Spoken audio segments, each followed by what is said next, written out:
नमस्कार दोस्तों, academic are के मैथ के यूट्यूब चैनल पर आपका स्वागत है। देखिए, आज हम लोग लसम असम इस वीडियो में कवर करेंगे, जिसको लघुत्तम समापवर्तक या महत्तम समापवर्तक कहते हैं। देखिए, यहाँ पे लघुत्तम समापवर्तक को शॉर्ट फॉर्म में एलसीएम कहते हैं और उसका फुल फॉर्म होता है लोवेस्ट कॉमन मल्टीपल, और महत्तम समापवर्तक को हम हाईएस्ट कॉमन फैक्टर कहते हैं, जिसको शॉर्ट में एचसीएफ कहते हैं, एचसीएफ। देखिए, यहाँ पे लघुत्तम किसे कहते हैं, लघुत्तम समापवर्तक किसे कहते हैं, महत्तम समापवर्तक किसे कहते हैं, हम लोग इसकी बेसिक क्लास आज लेंगे। इसके बाद जब हम लोग क्वेश्चन को करेंगे तो हम लोग ट्रिक से भी सॉल्व करेंगे। और यहाँ पे बेसिक में हम लोग देखेंगे 3 प्रकार से लसन निकालने का तरीका और 3 प्रकार से मौसा निकालने का तरीका देखेंगे।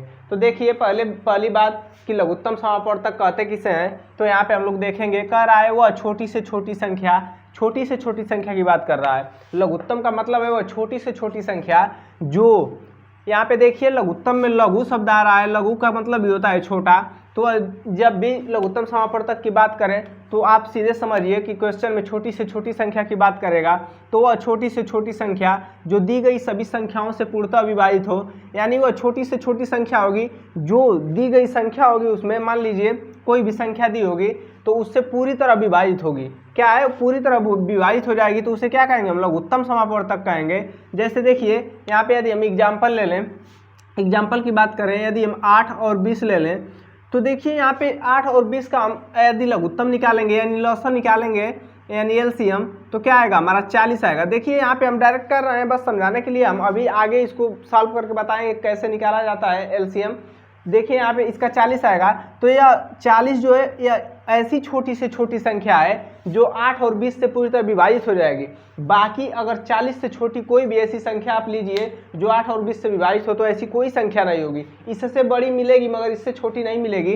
तो 40 जो है ऐसी छोटी से छोटी संख्या है जो 8 से भी विभाजित होगी पूरी तरह और 20 से भी पूरी तरह विभाजित होगी। देखिए, 8 5 40 और 20 दूना 40, 8 से भी 5 बार में कट जा रही है पूरी पूरी, और 20 से भी कट जा रही है 2 बार में पूरी पूरी। तो यह क्या है, यही 40 ऐसी छोटी से छोटी संख्या है जो दी गई संख्या 8 और 20 दी हुई है, इन दोनों संख्या से पूरी तरह विभाजित होगी। तो क्या कह रहा है, वह छोटी से छोटी संख्या जो दी गई संख्या से पूरी तरह विभाजित होगी, उसे क्या कहेंगे, लघुत्तम समापवर्तक यानी एलसीएम कहेंगे, यानी लोवेस्ट कॉमन मल्टीपल कहेंगे। देखिए, इसके बाद हम बात करेंगे महत्तम समापवर्तक की। तो महत्तम समापवर्तक को शॉर्ट फॉर्म में हम एचसीएफ कहते हैं और इसका फुल फॉर्म होता है हाईएस्ट कॉमन फैक्टर। यदि हम हाईएस्ट कॉमन फैक्टर की बात करें तो देखिए, महत्तम का मतलब भी होता है बड़ा, यानी यहाँ पे देखिए हाईएस्ट कॉमन फैक्टर की बात करें तो वह बड़ी से बड़ी संख्या, बड़ी से बड़ी संख्या। जहाँ महत्तम की बात करेगा वहाँ बड़ी से बड़ी संख्या क्वेश्चन में आपसे पूछेगा। कह रहा है वह बड़ी से बड़ी संख्या, वह बड़ी से बड़ी संख्या जो दी गई संख्या, दी गई सभी संख्या यानी जो भी संख्याएं दी होंगी को पूर्णतः विभाजित कर दे, यानी जो इसका महत्तम दी हुई संख्याओं का आएगा। जैसे मान लीजिए यहाँ पे हम यदि एग्जाम्पल ले लें, जैसे ले लीजिए 5, 25 और यहाँ पे ले लीजिए 30, ये संख्या है ना। देखिए, यहाँ पे कह रहा है वो बड़ी से बड़ी संख्या जो दी गई सभी संख्याओं को पूर्णतः विभाजित कर दे, महत्तम समापवर्तक कहलाती है। तो 5, 25 और 30 की बात करें हम, तो इसका मौसा यदि हम तीनों का निकालेंगे, मौसा एचसीएफ निकालेंगे तो हमारा 5 आएगा। ठीक है, 5 आएगा। अभी हम इसको निकाल के बताएंगे आपको कैसे निकालेंगे। देखिए, यहाँ पे 5 आएगा और 5 यही ऐसी बड़ी से बड़ी संख्या है जो इन तीनों को पूरी तरह विभाजित कर देगी। 5 से 5 भी कट जाएगा एक बार में, 5 से 25 भी कट जाएगा 5 बार में, और 5 से 30 भी कट जाएगा कितने बार में, 6 बार में। तो ये ऐसी बड़ी से बड़ी संख्या है 5। इसके बाद यदि 5 से बड़ी 6 लें तो 6 से 5 नहीं कटेगा, 25 नहीं कटेगा। 7, 8, 9, 10 भी लें अगर तो 10 से 5 नहीं कटेगा, 25 भी नहीं कटेगा, 30 बस कटेगा। यानी 5 ही एक ऐसी बड़ी से बड़ी संख्या है कि क्या है, ये 5 को विभाजित करेगा यानी दी हुई संख्या, यानी ये कौन कौन सी संख्या दी हुई है, 5 दी हुई है, 25 दी हुई है, 30 दी हुई है, इन सभी संख्याओं को क्या है, विभाजित कर देगा। तो महत्तम का मतलब यही होता है कि वह बड़ी से बड़ी संख्या जो दी गई संख्याओं को पूर्णतः विभाजित करे, वो क्या होता है, महत्तम समापवर्तक होता है। तो यहाँ पे दी हुई संख्या 5, 25 और 30 है और इसका महत्तम क्या है, 5 है। जो ऐसा 5 ऐसी बड़ी से बड़ी संख्या है जो 5, 25 और 30 इन तीनों संख्याओं को क्या है, पूरी तरह विभाजित करेगा। देखिए, यहाँ पे हम बात करें लघुत्तम समापवर्तक की, तो इसमें 3 विधि होती है। हमने आपको बताया था कि 3 विधि से सॉल्व करते हैं हम एलसीएम को या एचसीएफ को। तो इसमें अपवर्त्य विधि होती है पहली, अपवर्त विधि, दूसरी भाग विधि होती है और तीसरी अभाज्य गुणनखंड विधि होती है। देखिए अपवर्त विधि की बात करें यदि अपवर्त विधि की, तो अपवर्त विधि कहते हैं किसे है, जो अपवर्त का मतलब होता है ना, अपवर्त विधि का मतलब कि जो भी संख्या दी होती है उसका पहाड़ा यानी टेबल, जैसे मान लीजिए हम एग्जाम्पल लिए थे 8, 20, इसका क्या था एलसीएम की बात कर रहा था यहाँ पे। देखिए लघुत्तम समापवर्तक की बात करें तो हम क्या करेंगे, 8 लिखेंगे, 20 लिखेंगे। अब 8 का टेबल पढ़ेंगे, 8 के 8, 8 दूना 16, 8 त्रिके 24, 8 चौको 32, 8 पचे 40, 8 छक्का 48, 8 सते 56। देखिए इसको आगे भी कंटिन्यू कर सकते हैं आप, अब ज़्यादा लिखने की जरूरत नहीं है। जहाँ में आपका छोटी से छोटी मतलब कॉमन संख्या मिल जाएगी दोनों में, वही हमारा क्या होगा एलसीएम हो जाएगा। तो यहाँ पे बात करें हम 20 का, तो 20 एक कम 20, 20 दूना 40, 20 तेईस 60, 20 चौको 80, 20 पचे 100, 20 छक्का 120, 20 सते 140। देखिए 7 बार इसको लिखे हम, 7 बार इसको आगे तक आप कंटिन्यू करेंगे। देखिए आपको इतना करना नहीं, मैं समझाने के लिए इतना कर रहा हूँ। जहाँ भी इन दोनों के पहाड़ा में कोई भी संख्या कॉमन दिखे, देखिए यहाँ पे 40 है, यहाँ पे 40 मिल रहा है, इसके पहले कोई भी संख्या इसमें कॉमन नहीं मिल रही है, तो वह छोटी से छोटी संख्या होती है जो होती है, वह छोटी से छोटी संख्या जो दी गई संख्या से पूरी तरह विभाजित हो, वह क्या होती है लघुत्तम समापवर्तक होती है।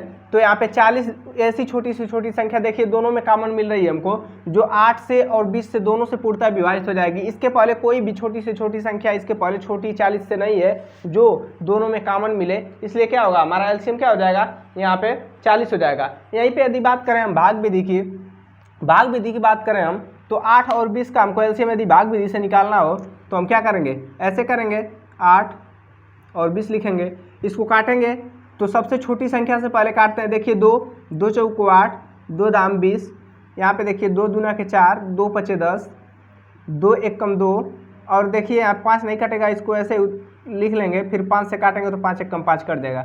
देखिए एलसीएम का मतलब 2 गुणे 2 फिर गुणे 5, यहाँ पे हमारा एलसीएम कितना आएगा, 2 दूना के 4, दूना के 8 पचे 40। यहाँ भी देखिए भाग विधि से भी हमारा एलसीएम कितना आ रहा है 40 आ रहा है। इसके बाद यदि हम बात करें अभाज्य गुणनखंड विधि की, अभाज्य गुणनखंड विधि की बात करें यदि हम, तीसरी विधि ये रही, दूसरी ये पहली, और यहाँ तीसरी विधि की बात करें यदि, तो अभाज्य गुणनखंड विधि की बात यदि हम करें आपसे, तो देखिए यहाँ पे क्या दिया हुआ है, 8 दिया हुआ है और 20 दिया हुआ है। इसको क्या करेंगे, गुणनखंड करेंगे इसका, तो क्या हो जाएगा 2 गुणे 2, 2 दूना के 4, दूना के 8, 2 गुणे 2 हुआ। 20 का ऐसे ही करेंगे तो 2 दूना के 4 पचे 20। देखिए इसमें जो मिलेगा उसको एक बार लिखेंगे, जो नहीं मिलेगा उसको भी लिखेंगे एलसीएम में। तो यहाँ पे 2 और 2 कॉमन है तो एक बार 2 लिख लिए, और यहाँ पे 2 और 2 कॉमन है तो फिर एक बार 2 लिख लिए, और गुणे में यहाँ एक बार 2 है, यहाँ पे 5 है, नहीं मिल रहा है तो एक बार 2 और एक बार 5 लिख दिए। देखिए यहाँ पे हमारा एलसीएम कितना आएगा, 2 दूना के 4, दूना के 8 पचे 40। यहाँ देखिए अभाज्य गुणनखंड विधि से भी क्या आया 40 आया। तो हम तीनों विधि को ऐसे करेंगे, और देखिए इसमें कुछ 60 नियम भी लगते हैं, उसको हम अगली क्लास में कवर करने का प्रयास करेंगे। यहाँ तो अभी बेसिक चल रहा है क्लास, आज का क्लास बेसिक ही रहेगा। देखिए हम लोग महत्तम समापवर्तक की बात करें, इसको भी हम लोग 3 विधि से पढ़ेंगे, जिसको हाईएस्ट कॉमन फैक्टर कहा जाता है, इसको शॉर्ट फॉर्म में एचसीएफ कहा जाता है। देखिए अपवर्तक विधि की बात करें पहले, इसमें भी पहले अपवर्तक विधि होती है, भाग विधि होती है और अभाज्य गुणनखंड विधि होती है। भाग विधि और अभाज्य गुणनखंड विधि तो लघुत्तम और महत्तम दोनों में होती है, मगर हम पीछे जब पढ़े हैं या वहाँ पे जब एलसीएम यानी लघुत्तम समापवर्तक की बात की है तो ये अपवर्तक की जगह अपवर्त्य विधि थी, और यहाँ महत्तम की बात जब हम करेंगे तो यहाँ पे अपवर्तक विधि आ जाएगी। अपवर्तक विधि का बात होता है मतलब यही होता है, मतलब कि जो भी संख्या दी रहेगी उसका अपवर्तक का मतलब होता है कि वह संख्या किस किस संख्या से कट सकती है।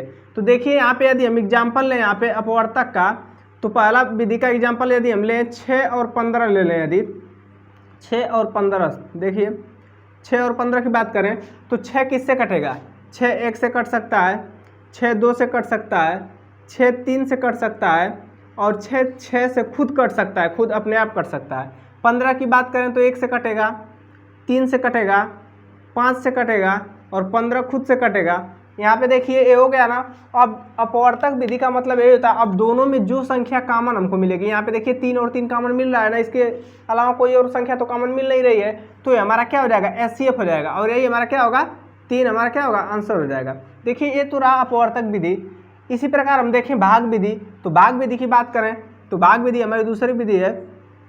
भाग विधि की बात करें यदि 6 और 15 की भाग विधि की बात करें यदि, तो जो भाग विधि आती है तो जब छोटी संख्या से बड़ी संख्या में भाग देते हैं, तो भाग विधि में छोटी संख्या 6 और 15 दो संख्या हम लिए थे, तो 6 से भाग देंगे किस में, 15 में। यहाँ पे भाग तब तक देंगे जब तक कि शेषफल शून्य ना आ जाए, तब तक हम भाग देते रहेंगे। जैसे देखिए 6 से 15 में देंगे 6 दूना के 12, यहाँ पे 3 बचेगा, तो यहाँ पे शेषफल 3 हमारा आया है। अब देखिए यहाँ पे भाग नहीं जाएगी, हम क्या करेंगे, इस शेषफल से जो भाजक होता है उसमें भाग देते हैं, तो 6 में भाग देंगे तो 3 दूना के 6। यहाँ पे देखिए पूरा कट गया ना, तो जिस लास्ट में जिस शेषफल यानी अब तो ये भाजक हो गया, तो जिस भाजक से लास्ट में भाग पूरी विभाजित हो जाती है यानी कट जाती है और शेषफल शून्य आ जाता है, वही भाजक हमारा क्या होता है, उत्तर होता है। तो यहाँ पे 3 से भाग पूरी कट गई है, तो 3 हमारा क्या होगा, यहाँ पे HCF होगा यानी महत्तम समापवर्तक होगा। यहाँ पे देखिए हम बात करें अभाज्य गुणनखंड विधि की, तो अभाज्य गुणनखंड विधि का मतलब ये होता है, देखिए 6 और 15 था, अभाज्य गुणनखंड विधि की बात करें तो हम इसका गुणनखंड करेंगे, जैसे 2 गुणे 3, 2 3 6 हो जाएगा। इसकी बात करें तो 3 गुणे 5, 3 5 15 हो जाएगा। यहाँ पे देखेंगे दोनों में कॉमन कौन सी संख्या है, तो दोनों में कॉमन 3 है, तो क्या हो जाएगा हमारा, यहाँ पे भी HCF क्या आएगा हमारा, 3 आएगा, और यही हमारा क्या होगा, उत्तर होगा। देखिए कभी कभी जब 3 संख्याएं एक साथ दे देती हैं तो उसमें बहुत लोगों को कन्फ्यूजन होता है, तो हम आगे उसका भी एक एग्जाम्पल देखेंगे। देखिए आगे एग्जाम्पल लेंगे हम 3 संख्याओं का, तो यहाँ पे देखिए हम ले रहे हैं 6, 9 और 12 को ले रहे हैं। इसका हमको क्या निकालना है, HCF निकालना है, महत्तम समापवर्तक निकालना है। तो यहाँ पे अपवर्तक विधि की बात करें, हम अपवर्तक विधि की बात करें तो 6, 9 और 12 है। इसको क्या करेंगे, 6 किससे कटेगा, 1 से कटेगा, 2 से कटेगा, 3 से कटेगा और 6 खुद से कटेगा। इसके बाद हम बात करें 9 की, तो 1 से कटेगी, 3 से कटेगा 9 और 3 और 9 खुद से कटेगा। इसके बाद हम बात करें 12 की, तो 1 से कटेगा, 2 से कटेगा, 3 से कटेगा, 4 से कटेगा, 6 से कटेगा और खुद 12 से कटेगा। इसमें क्या है, अपवर्तक विधि में जो संख्या दी होती है उसको देखते हैं कि किस किस संख्या से कट सकती है, और इसमें जो तीनों में कॉमन मिलता है वह क्या होता है, हमारा HCF होता है। तो तीनों में क्या है, 3 कॉमन है, तो हम क्या करेंगे, यहाँ पे हमारा आंसर कितना आ जाएगा, यानी HCF कितना आएगा, 3 आएगा। इसी प्रकार देखिए ये तो पहली विधि थी अपवर्तक विधि। इसके बाद भाग विधि की बात करें, भाग विधि की बात करें हम, तो क्या हो जाएगा, देखिए छोटी संख्या से बड़ी संख्या में भाग देंगे, तो 6 है, 9 है, 12 है, सबसे छोटा 6 है, सबसे बड़ा 12 है, तो 6 से 12 में भाग देंगे, 6 से 12 में भाग देंगे, 6 दूना के 12, भाग यहाँ पे पूरी कट जा रही है हमारी। फिर जिस भाजक से पूरी भाग कट जाती है उससे दूसरे संख्या में भाग देते हैं, तो 9 बचा है, 9 में भाग देंगे, किससे, 6 से 9 में भाग देंगे, तो 6 एकम 6, यहाँ पे 3 आया। अब देखिए भाग पूरी नहीं कट रही, तो हम क्या करेंगे, जो भाजक होता है उसमें फिर भाग देते हैं शेषफल से, तो 6 से भाग देंगे 6 में भाग देंगे 3 से, तो क्या हो जाएगा, 3 दूना के 6। यहाँ पे देखिए जो 3 है इससे पूरी भाग कट जा रही है, तो ये 3 हमारा क्या है, सॉरी 3 हमारा आंसर होगा HCF हमारा क्या होगा, 3 होगा। यहाँ भी 3 हमारा क्या होगा, उत्तर होगा। देखिए यहाँ पे हमको ये समझाना था, इससे तीन संख्याओं का एग्जाम्पल लेके हमको ये समझाना था कि भाग विधि में जब आते हैं तो बहुत लोग क्या करेंगे, छोटी संख्या से बड़ी संख्या में भाग देंगे, और जैसे ही 6 से 12 में भाग दिए, भाग पूरी कट गई, तो यहीं पे 6 अगर ऑप्शन में होगा तो आंसर मार देते हैं। मगर ऐसी बात नहीं है। देखिए 6 से 12 तो कट जा रहा है पूरा, मगर इसमें एक संख्या 9 जो बच रही है, इसको भी तो हमको देखना है। तो फिर क्या करेंगे, इस 6 से 9 में भाग देंगे, 6 से 9 में भाग देंगे, तो क्या हो जाएगा, 6 से 9 में भाग देंगे तो 3 आएगा शेषफल। अब भाग पूरी नहीं कटी अभी, तो फिर 3 से क्या करेंगे, इस 6 जो भाजक है इसमें भाग देंगे, तो 3 से 6 में भाग देंगे, 2 बार में कटेगी, यानी पूरा कट जा रही है भाग, तो 3 से कट रही है ना, तो 3 हमारा उत्तर होगा और HCF हमारा 3 होगा।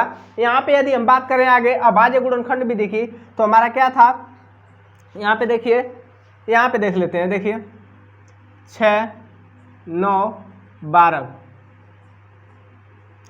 6 को देखेंगे हम 2 गुणे 3, 2 3 6 गुणनखंड विधि की बात कर रहा है, अभाज्य गुणनखंड विधि की। फिर यहाँ पे देखेंगे 3 गुणे 3, 3 3 9, 12 की बात करें तो 2 दूना के 4 गुणे 3 12, 2 दूना के 4 3 12। इसमें देखेंगे तीनों में कॉमन कौन सी संख्या है, देखिए यहाँ भी 3 है, यहाँ भी 3 है और यहाँ भी 3 है, तीनों में 3 कॉमन है।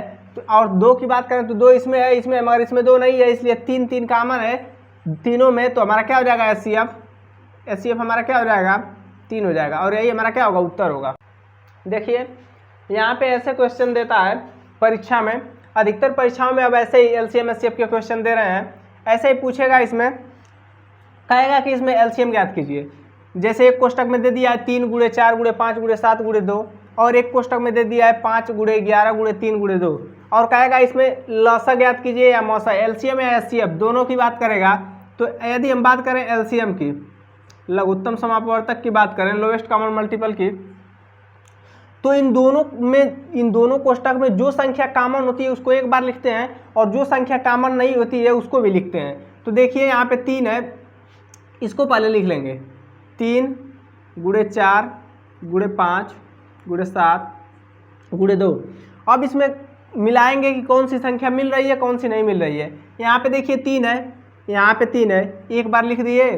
यहाँ पे 4 है, इसमें कहीं 4 नहीं है, यहाँ पे लिख दिए एक बार। यहाँ देखिए 5 इसमें दिया हुआ है, इसमें भी 5 दिया हुआ है, एक बार 5 भी लिख दिए। यहाँ पे 7 दिया हुआ है, यहाँ पे 7 नहीं है, इसको भी लिख दिए। यहाँ पे 2 दिया हुआ है, यहाँ पे 2 दिया हुआ है, एक बार लिख दिए। अब इसमें देखेंगे कुछ छूट रहा है, तो देखिए 11 बच रहा है, तो गुणे में एक बार 11 भी लिख देंगे। ये हमारा क्या होगा, ये हमारा एलसीएम हो जाएगा। ठीक है, इसी प्रकार यदि हम बात करें महत्तम समापवर्तक यानी एचसीएफ की बात करें, हाईएस्ट कॉमन फैक्टर की बात करें यदि हम एचसीएफ की, इसी में एचसीएफ जब पूछेगा आपसे तो क्या करेंगे, जो संख्या दोनों कोष्टक में कॉमन मिलेगी, ठीक है, दोनों ब्रैकेट में जो संख्या कॉमन होगी वही हमारी क्या होगी, एचसीएफ होगी। देखिए यहाँ पे कौन कौन सी संख्याएं दोनों में कॉमन है। यहाँ पे बात करें यदि हम 3 का, तो 3 कॉमन है, गुणे 3 और 3 कॉमन है। यहाँ देखिए बात करें 4 की, तो यहाँ पे कहीं 4 नहीं है, इसको छोड़ दीजिए। जो संख्या दोनों ब्रैकेट में कॉमन होती है वही क्या होती है, हमारी एचसीएफ होती है। यहाँ पे 5 की बात करें, यहाँ भी 5 दिया हुआ है, यहाँ भी 5 है, एक बार 5 लिख दिए। और गुणे 7 की बात करें तो यहाँ पे 7 कहीं नहीं है। 2 की बात करें तो इसमें 2 दिया हुआ है, तो 2 भी लिख दिए। इसके बाद कुछ बच रहा है दोनों में कॉमन नहीं, तो 3 गुणे 5 गुणे 2 ये क्या है, हमारा एचसीएफ हो जाएगा। इसके बाद देखें, लास्ट देखेंगे हम लोग, एक फार्मूला होता है इसका एलसीएम और एचसीएफ का, कि एलसीएम गुणे एचसीएफ यानी लसो गुणे मसो बराबर पहली संख्या गुणे दूसरी संख्या।